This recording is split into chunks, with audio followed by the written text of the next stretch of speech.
Okay.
All right, Roxy reports now in session. The Honorable Donna Congenie Fitzsimmons presiding.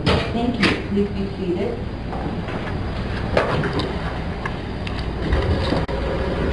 The record should reflect we are here on the matter, State of Ohio versus David Powlowski.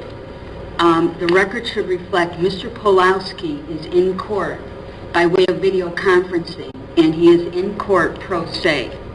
Mr. Powlowski, can you hear me? Yes, ma'am. All right. You have two cases here. You have a felony. Have you received a copy of the complaint on your felony? Yes, I just did. All right. I am going to read it to you to be sure that you understand it. This complaint alleges that on or about the 14th day of April 2016, in the city of Fairview Park, while operating or participating in the operation of a motor vehicle, caused serious physical harm to another person or another's unborn in the following ways: as a proximate result of committing a violation of the OVI statutes, operating a vehicle under the influence of alcohol. It is alleged that while operating said vehicle under the influence of alcohol in the parking lot at Fairview High School, 4507 West 213th Street, struck Morgan Smith, causing serious physical injuries to her in violation of Ohio Revised Code 2903.08, a felony of the third degree. Sir, do you understand the charge that I've just read to you? Yes, Your Honor, I do. All right. I'm going to tell you now the penalties it carries with it. It carries with it up to 5 years in jail and up to a $10,000 fine as a felony 3. Do you understand those penalties? Yes, ma'am. All right. And you have misdemeanor charges here as well.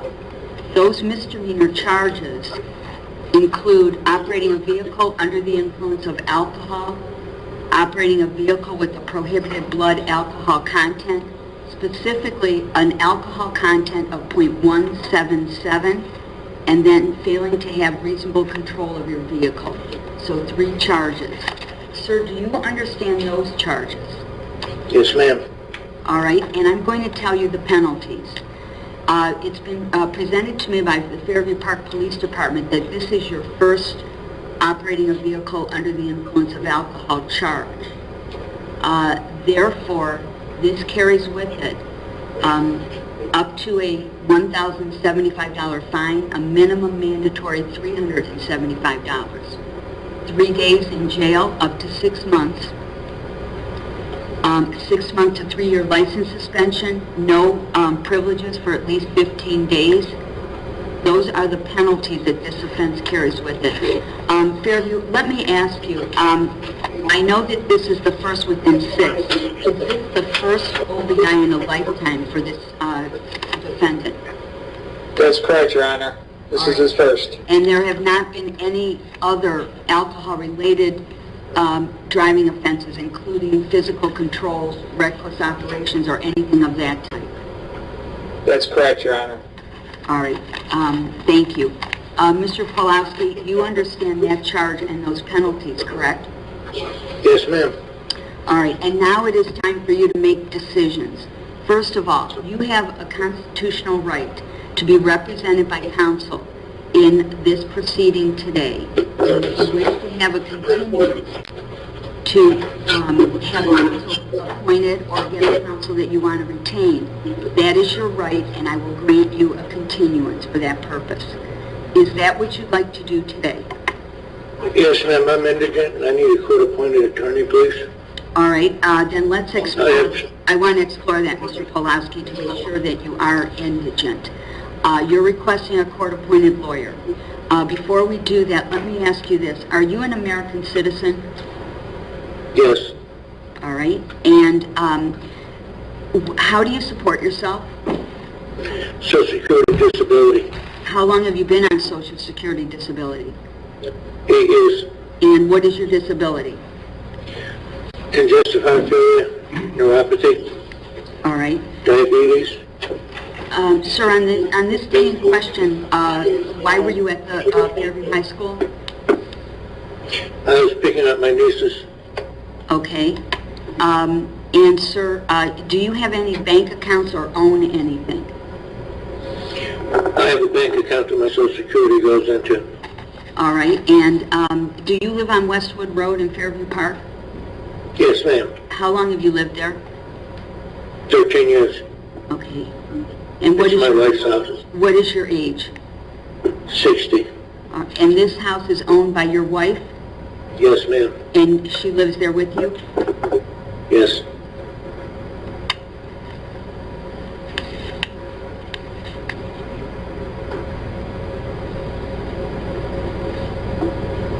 Any other assets that you have?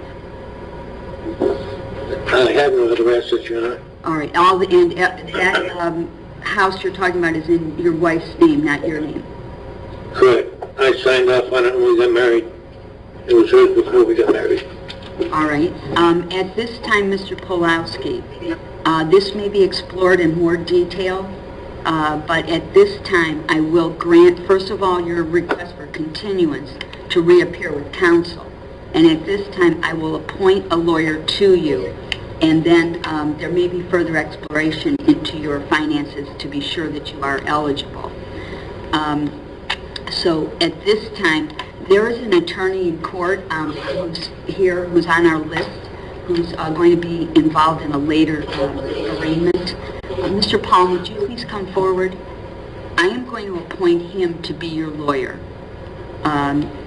So, Mr. Palm, would you accept representation? Yes, Your Honor. All right. And what is your phone number? 216-258-9338. All right. I'm going to appoint you to represent the defendant. I'm sorry, Your Honor, what were the last four of the number? 9338. And his last name is Palm, P-A-L-M? Yes. All right. Mr. Palm, do you want to continue in this initial appearance? Yes, I do. I talked to her bailiff, and I told her that I would be able to see Mr. Powlowski today if I leave here. Okay. All right. That's very good. All right. Then I'm going to continue this to Monday. That's perfect. All right. I'll continue this to Monday at 8:30 a.m. Yes, ma'am. That's going to be the 18th of April, 2016, 8:30 a.m. for reappearance with counsel, and the initial appearance is so continued. All right. Then at this time, it is the court's duty to set bond. And Fairview, what can you tell me about any criminal record, any warrants, any non-appearances in court, or any other matters that would relate to the setting of bond? Your Honor, he has no warrant history. He's a resident of the city. no prior OBIs, no other alcohol-related offenses. He does have an extensive medical history and concerns that may need to be addressed here in the short term. I think he needs to be in a possible medical facility as opposed to our jail. We would have no objections if you released him on OR and he was transported to a medical facility for his medical issues. All right, Fairview, my concern is that the defendant not use any alcohol, because I don't want any other incident similar to the incident for which he is in court right now. First of all, Mr. Powlowski, do you understand that as of this moment, you may not drive a vehicle for any reason? Do you understand that? Well, ma'am, I have doctor's appointments all week. I have medications I have to pick up. I take my wife to work in the morning so I can have the car. I pick her up in the evening. I take the nieces to school. I pick them up in the evening. And what was that? Go ahead. Mr. Powlowski, that you may not drive a vehicle. You are ordered not to drive a vehicle. You have to make other arrangements. You may not drive a vehicle. Do you understand that? Yes, ma'am. Even though Fairview is requesting that I allow you to be released on your own recognizance, if I agree to do that, please understand, a pretrial condition of your bond is that defendant may not drive a vehicle for any reason. And if there would be an instance where you were driving, this court would hold you in jail without bail. Do you understand that? Yes, ma'am. So no driving. You understand that? Yes, ma'am. All right. The other way to handle this issue, given the fact that you need medical attention, is the court's belief is that I'm only comfortable with you being released if you have an alcohol monitor on you, a scram bracelet. So I will allow you to be released on your own recognizance and allow you to go to the hospital. And while you're in the hospital, I'm not concerned about the alcohol monitor. But what I'm going to have my probation department do is follow up. And if you are released from the hospital, you will only be released with the scram bracelet so that you may not consume alcohol and get into the situation that has brought you into court today. Do you understand that? Yes, ma'am. All right. So at this time, given that Mr. Palm is here, Fairview, even though I am setting this bond at own recognizance at your request and allowing defendant to be released and to be released for some hospital visits and for a checkup on his health, what's going on there, I am telling you that he should remain there until Mr. Palm can get there to actually speak with him about the upcoming case that's going to go forward Monday. Would that be agreeable to you, Fairview?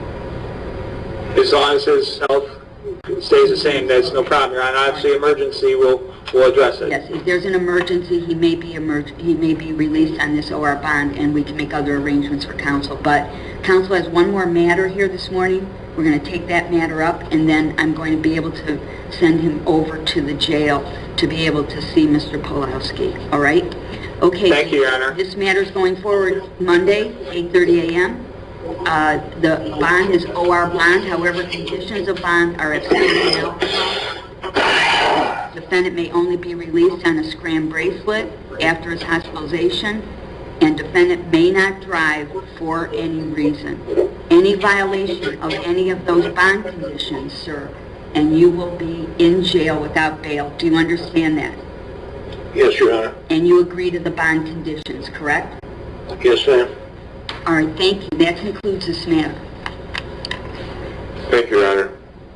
Thank you, Your Honor. Thank you, Mr. Palm, for taking this. Thank you.